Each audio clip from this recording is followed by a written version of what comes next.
He kōna I purangi tēnei nā te reo irirangi o Aotearoa. What were your thoughts on the Women's World Cup? I loved it. It was great. Yeah. That was awesome. It was so inspiring. Patrick again stands the kick. This one might set up for Stacey Fleuler. Just short. Lindsay Egan crashes over. And New Zealand I was actually at the game, so it was really good atmosphere to be in, I guess. So, yeah, no, it was really cool, like, especially when they kicked it out and it was just like, the crowd went wild. It was so cool. And in your life, have you ever seen anything like it? Kia ora, nō mai haramai ki te ao hurihanga. Hello and welcome to Our Changing World, ko Concannon tēnei. The Women's World Cup final, in which the Blackburns defeated England, was one of the most exciting games of rugby I have watched in a very long time. And players Grace, Eve and Poppy agree with me. But before the final whistle, before Aisha Letaiga dotted down to put the Blackburns in front, a defining incident in the game was a head-on-head collision in the 15th minute. On Scarrett, all concern on the side for Woodman. I'm seeing no mitigation. Are you seeing the same thing? 100% agree. So it's a red card to 14. 100% agree. A red card for England's Lydia Thompson and concussion for Portia Woodman. She later said she couldn't remember the match and suffered headaches for 2 weeks after. With increased research linking brain disease in athletes later in life to head knocks, and legal proceedings being taken by hundreds of players against rugby's governing bodies, now, more than ever, researchers, coaches, administrators, parents and players are desperate to understand what the dangers might be and how to make rugby safer. Today we catch up with a group of Christchurch researchers looking into this at high school level. But first, I headed along to some training to speak to some of the players themselves. It's a chilly autumn evening and I'm on the sidelines of the North Hagley Park pitches in Old Tautahi, Christchurch. It's a very different setting to a packed Eden Park on World Cup final day, but this is a scene playing out each evening in many places around the country.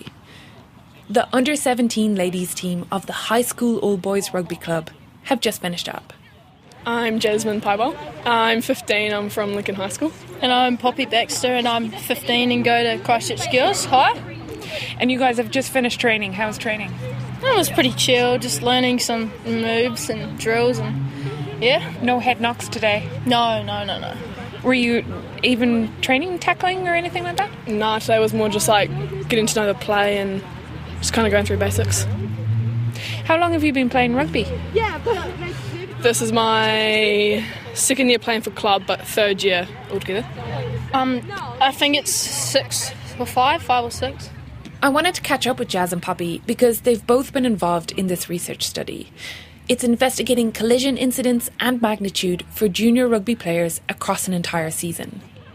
What do you think about the study? I reckon it's quite good because especially around this age, we're still kind of trying to learn where to put your head in a tackle and everything, so you can get in quite dangerous positions.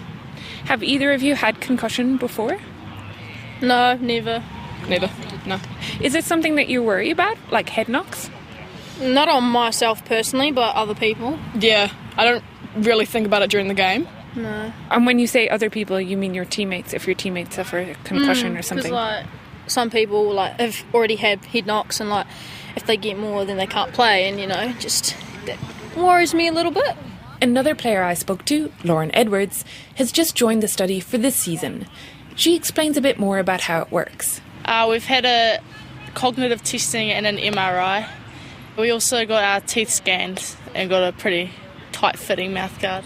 Is that what you have in your hand? Yeah, it is. Can you show me? Of course. So this has been perfectly moulded to your teeth? Yeah, it's like 3D scanned at the orthodontist. Okay.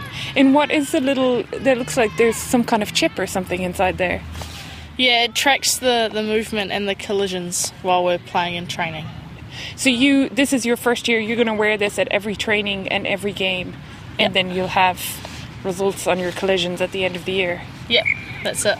As people start to scatter, Lincoln University PhD student Nicole Spriggs is collecting up the mouthguards. She'll download the data and be back at the next training or match to give them back to the players. She's been pitch side tonight with a video camera, recording what's been happening. So we line the mouthguard data points up with the film, and we just click through the different mouthguard data points and look at the video for a few seconds either side of that data point to see what's happening. So if it's a tackle, if it's a tackle drill, if they're just running into the goalpost or something silly. So if there's only one player on the field, you can kind of get through their data points pretty quickly if they've only got maybe 10 collisions in that game, versus a game where there's a whole team and you can have up to 200 data points for that whole game that you have to look through, which can take quite a bit of time. This is Nicole's second season of collecting data. This year she's working with Christchurch Girls High School rugby team. But because many of the players also play club rugby at under 17 and women's levels at High School Old Boys Rugby Club, which yes, is a confusing name for a club in the context of this story, she's here to video 2 training sessions this evening. The second session is getting underway, so I leave her to her mahi and we arrange to catch up on the University of Canterbury campus so I can learn more and also meet some of the other research team members. Nicole has a sports and exercise science degree in which she did a lot of anatomy, plus an honours project looking at how players prepare for tackle impacts on the field. Her colleague Stefan Henley came to his PhD research through a different pathway. I'm a speech therapist by training, and a lot of my clinical background was in rehabilitation from traumatic brain injury and like post-concussive injury. So through that, I just got really interested in that particular population and that particular field. So when I was casting around for a potential PhD topic, the project here that Nick is running at UC was really a perfect fit. Nick Draper is a professor of sports and exercise science at the University of Canterbury, leading this large multidisciplinary project. The goal is to answer a whole suite of questions around collisions in junior rugby. But to start, they need good data about the number and magnitude of incidences that players are experiencing. And this is where Nicole and Stefan's work comes in. We don't really know the exposure of head impact collisions that adolescent rugby players are being exposed to over the course of a season.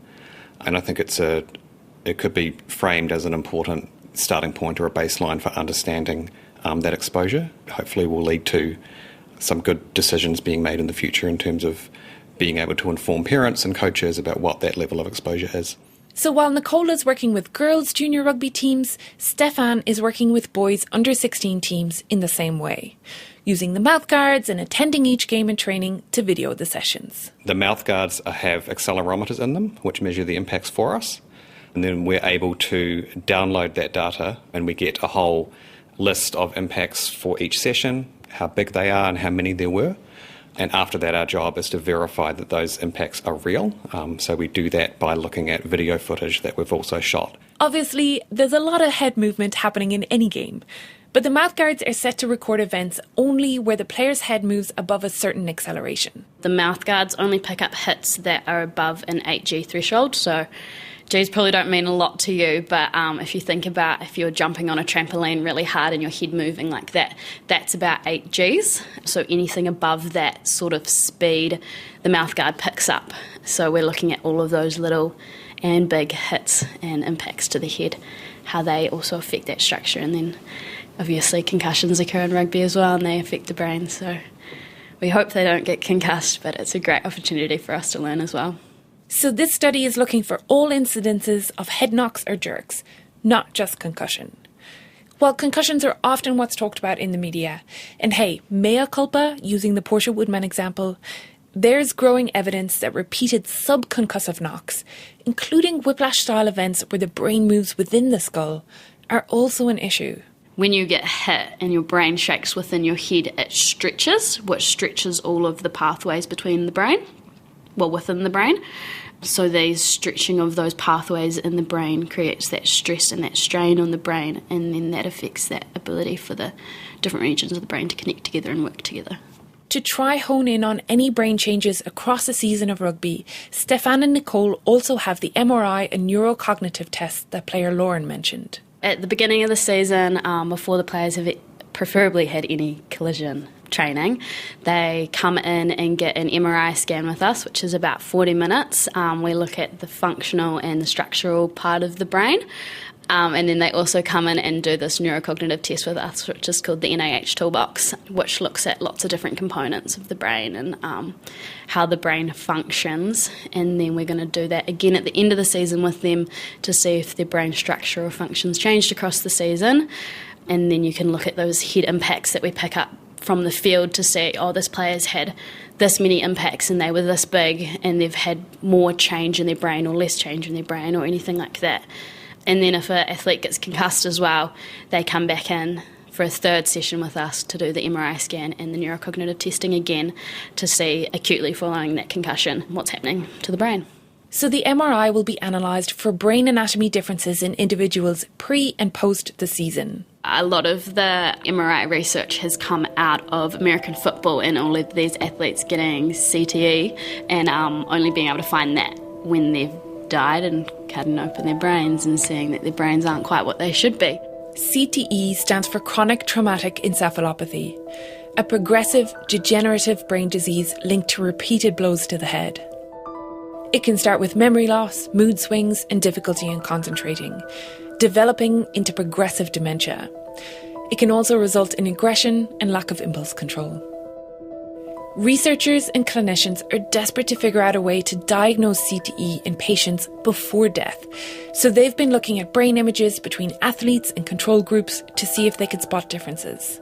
That's why MRI sort of came in to see what's actually happening in the brain in real life. So that sort of informed that possibly in these MRI scans and other sports that have done research with these MRI scans is that we might be able to see possible shrinking in the size of the brain, but also in the connections between different regions of the brain and in the functional side of it, possibly that regions that used to connect together might not be connecting as well together anymore. And yeah, there's lots of different ideas kind of floating around in the MRI space. And the neurocognitive and linguistic test they are using will give them an indication of brain function. It looks at different areas of how we think and how we use our brains. The language elements to it, there is some reading and some vocabulary, but it's designed to be such that it only takes a snapshot of someone's language ability at that time. It's not meant to be a reading test. But from the cognitive standpoint, it looks at things like your reaction time, your attention, your sort of short-term working memory, your processing speed, like how quickly you're able to do things and how accurately.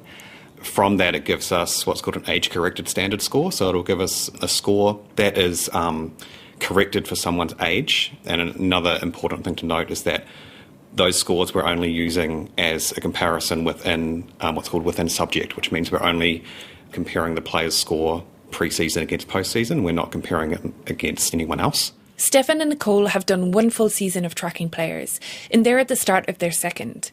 In the first cohort, Stefan followed 20 boys, and Nicole tracked 16 girls. They haven't got to the MRI or neurocognitive analysis yet, but they have analysed the mouthguard data and confirmed events by video, which means they have some of that baseline data about the number of events in training and games and the size of the hits. And because the study is done in the exact same way, they can look at comparisons between boys and girls. In terms of the size of the impacts, it was actually remarkably consistent between the boys and the girls, and also quite consistent across matches and trainings.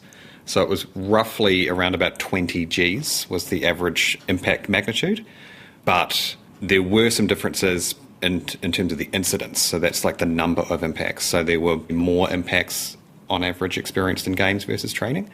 And the boys did tend to experience, on average, more impacts than the girls over the course of the season. Why make this boy versus girl comparison? Well, one of the things that's come out of their data is that boys, in general, start rugby earlier, and so have been training for many years already. While for the girls, it's a bit more variable. Some, like Poppy, have been playing for years. Others have started only recently. Which might help address practical questions around whether it's better to avoid tackle training and contact rugby in younger players to protect their brains, or if you should start training early so that you have good technique baked in from a young age. As Stefan said, they recorded more impacts in games than in training. The average incidence they found per game was 109 impacts for boys and 75 impacts for girls. To be clear, this is for the whole team, not individuals. For individuals, if you wanted to get an average, it's around 6 head impacts per match. And while the average magnitude was around 20 Gs, there was a range from their lower cutoff limit of 8 Gs up to the highest recorded hits of 131 Gs for boys and 96 Gs for girls. In the literature, they kind of float around this idea a little bit that anything over 100 Gs is quite significant. So there's a lot of research showing, not saying that this would be causing a concussion, but there's a lot of research saying that anything above 100 Gs, you're quite likely to get concussed. There is a lot else around that. There's people like the ones in our study, we had quite a lot of impacts above 100 Gs, and we only saw 2 concussions last year. So there's a lot else at play. But that's kind of an idea that has been floated around a little bit, that anything above 100 Gs is quite significant and quite a big hit. And in terms of Gs, like you're talking about G-force, like acceleration, but what does that mean, for if I was running into, is that like me running into a wall at top speed, or, So it's all quite situation specific, and it's actually quite hard to find real life comparisons to what these are. So a couple that we've sort of found is, like, as I mentioned earlier, about 8 Gs as if you're jumping on a trampoline, and how your head sort of wobbles about while you're jumping on a trampoline. So that's the lowest impacts that we pick up with our mouthguards.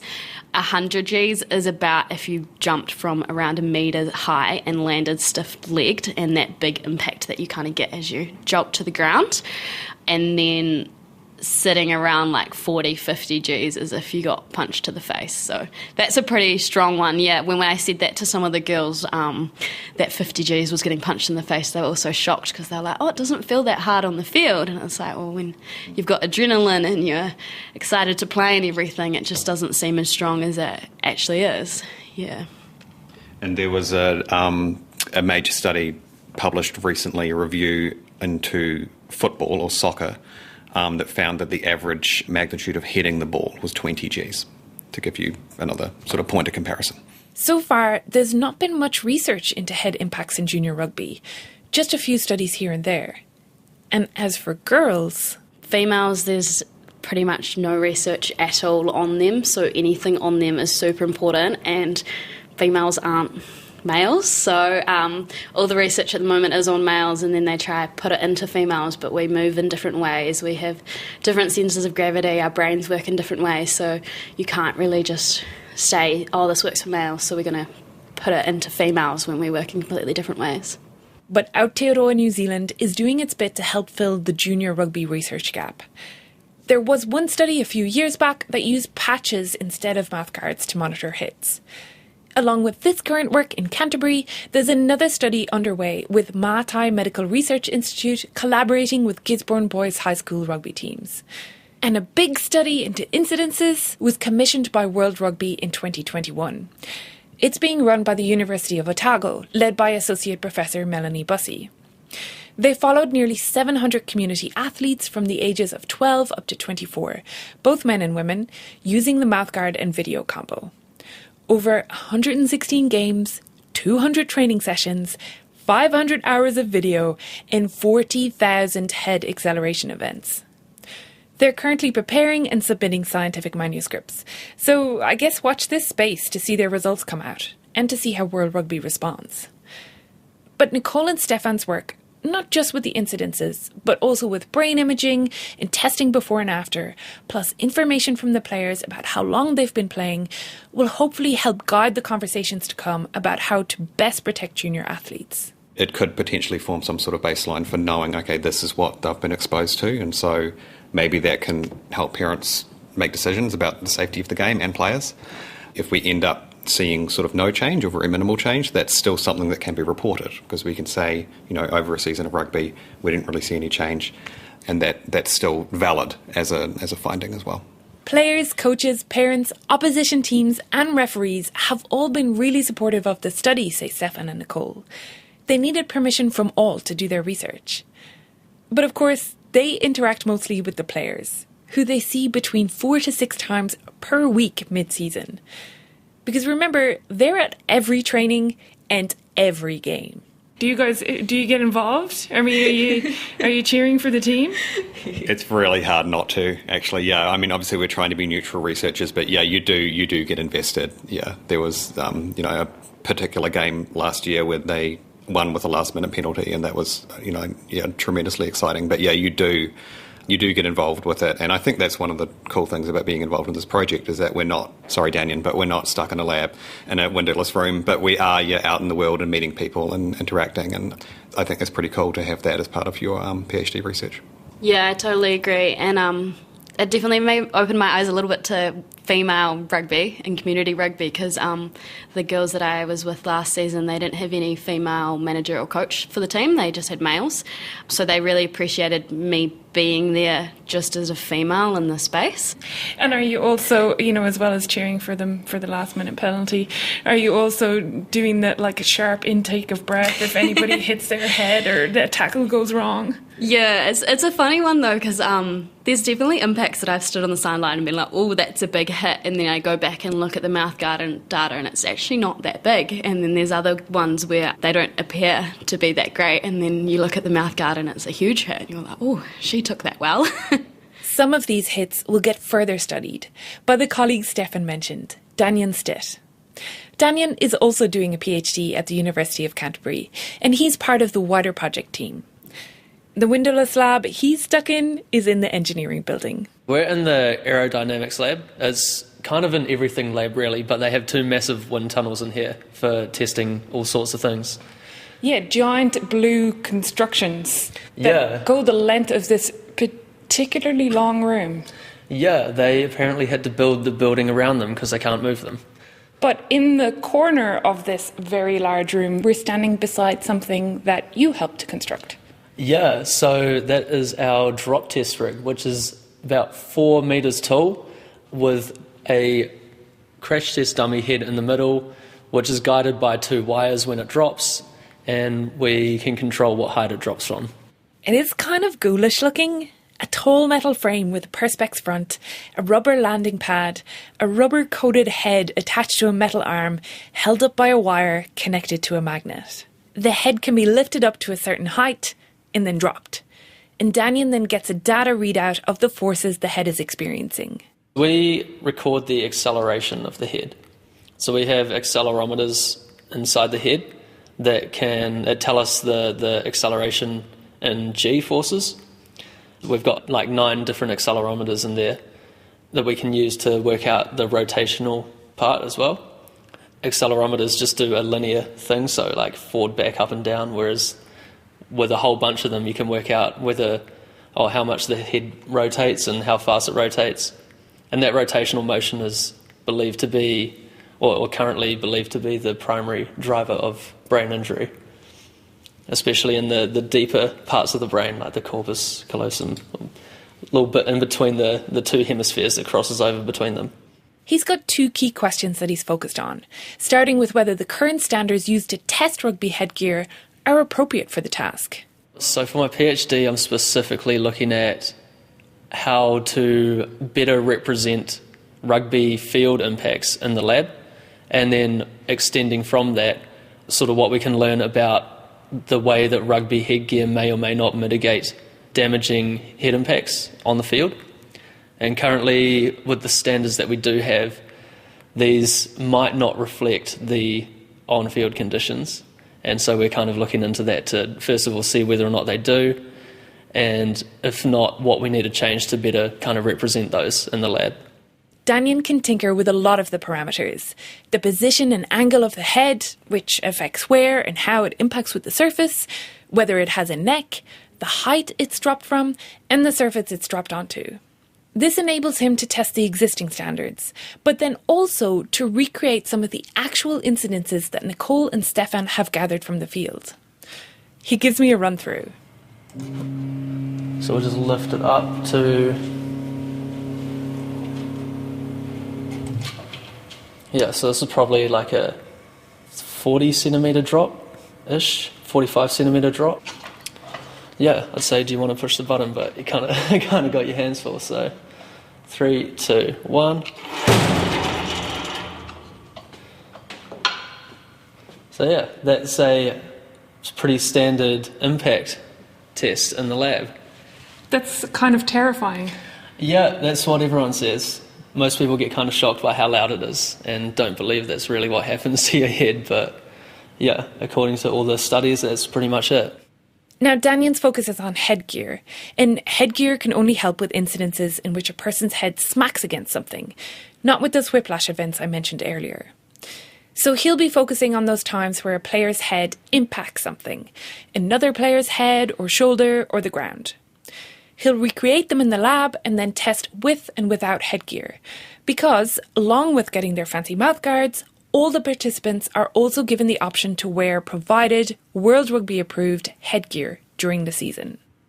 Of course, there's not a real brain inside this rubber-coated drop test rig head, and Daniel is just getting a readout from the accelerometers. So how can he equate this to brain strain? There's a research group that released a finite element model of the head. They made it open, publicly available, so you can download that and kind of rapidly estimate what the strain is throughout the whole brain for a given impact. So we've just done that for all of the lab impacts and the field impacts as well, to try and kind of get an estimate or some more, a slightly better clue of what's actually happening within the head. In the future, he hopes to use all this data in a machine learning context to help figure out what the most important things to think about are. Maybe unlock clues as to what the most dangerous kinds of situations are on the pitch that result in the worst impacts. People have used similar methods to find that the impacts to the side of the head might be more damaging than anything else for different parts of the brain, and that there's certain types or certain gameplay situations, or they call them features, but gameplay features, so like it could be specifically moving in one direction or something like that, that is a better predictor of whether or not an impact will be injurious or not. Ultimately, the goal of this project, and others, is working towards making junior rugby as safe as possible for the players. So the last word should probably go to them. Why do you guys play rugby? For the game, but also I love the culture, you know? Everyone's just out there, nothing on the field is kind of taken personally, and it's just a good game. I like rugby because it's hard and it's challenging and it's physical and it's aggressive, and I like it because it's really hard and you have to push yourself and there's always something new to learn. So you think you'll be playing for many years to come? Hopefully. Yeah, if we don't get eaten on then. It should be good. Yeah.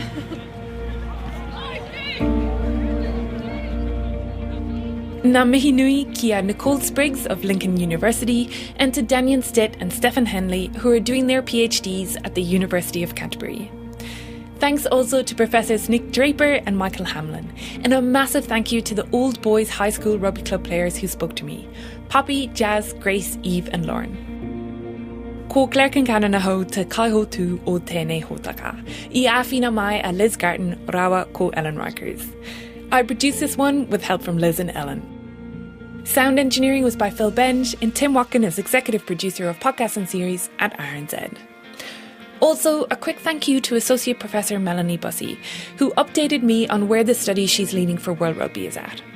Melanie has previously spoken on RNZ about this study and to Our Changing World about concussion, and you can find links to both those pieces on our website, rnz.co.nz/ourchangingworld. I'll also include a link to another piece that RNZ did on the Gisborne study. You can also subscribe to our newsletter there and find links to follow the show on different podcast apps, which I recommend that you do. If you want to find us on social media, we're on Twitter and Facebook with the handle @RNZScience. Tēnā koe I whakarongo mai. Thanks so much for listening. Have a great week. Kia pai, tō wiki.